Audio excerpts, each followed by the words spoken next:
Buongiorno, sono Federica Formiga dell'Università di Verona, direttrice del Master in Editoria e docente di Storia del Libro e della Stampa e di Editoria Contemporanea.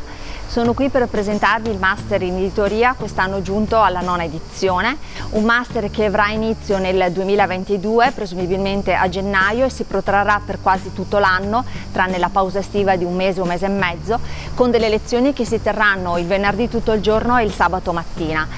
Per accedere a questo Master basta il diploma di laurea triennale e sostenere un colloquio di carattere motivazionale che probabilmente fisseremo per la fine del 2021. Il Master in Editoria si suddivide in due nuclei, una parte di attività svolta in aula didattica frontale e una parte svolta in aule con i software e quindi i computer dedicati per delle attività di carattere laboratoriale. In queste due fasi saranno protagonisti, oltre che gli iscritti al nostro Master, docenti provenienti sia dal nostro Ateneo che da altri Atenei italiani, nonché però professionisti del settore interessati al mondo del libro e dell'editoria. Il Master si occupa a 360 gradi un po' di tutta la filiera del libro e della comunicazione che intorno al libro ruota. Gli insegnamenti che verranno proposti, che verranno affrontati, nonché le tematiche, sono legate sia alla storia del libro, alla storia dell'editoria, ma anche al marketing, capire come un libro va promosso, capire poi come viene anche recepito, quindi non mancheranno gli insegnamenti legati alla sociologia del libro, quindi a capire com'è il mercato fuori.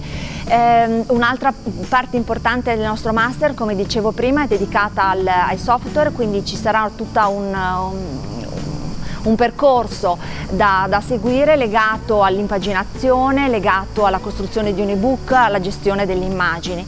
Non mancheranno momenti dedicati anche alla gestione del testo, quindi attività di editing su contenuti che di volta in volta il docente verranno a proporre. I punti di forza di questo Master? Sicuramente poi l'attività di stage e tirocinio a conclusione del percorso o anche durante il percorso stesso.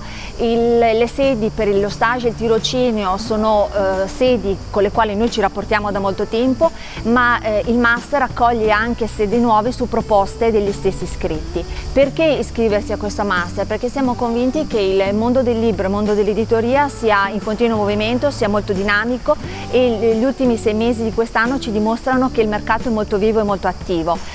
Certamente si ha bisogno di nuovi professionisti, di professionisti capaci di conoscere la realtà, che ripeto è in continuo movimento, e però è una realtà che noi come Comitato Scientifico del Master, come Università degli Studi di Verona, monitoriamo costantemente per dare un'offerta formativa ai nostri iscritti più completa rispetto alle esigenze del mondo del lavoro e anche più interessante dal punto di vista della ricerca e del progresso scientifico. In attesa di incontrarvi e di conoscervi personalmente, vi rimando al sito mastereditoria.com, dove potete trovare tutte le informazioni di riferimento all'offerta del nostro Master in Editoria.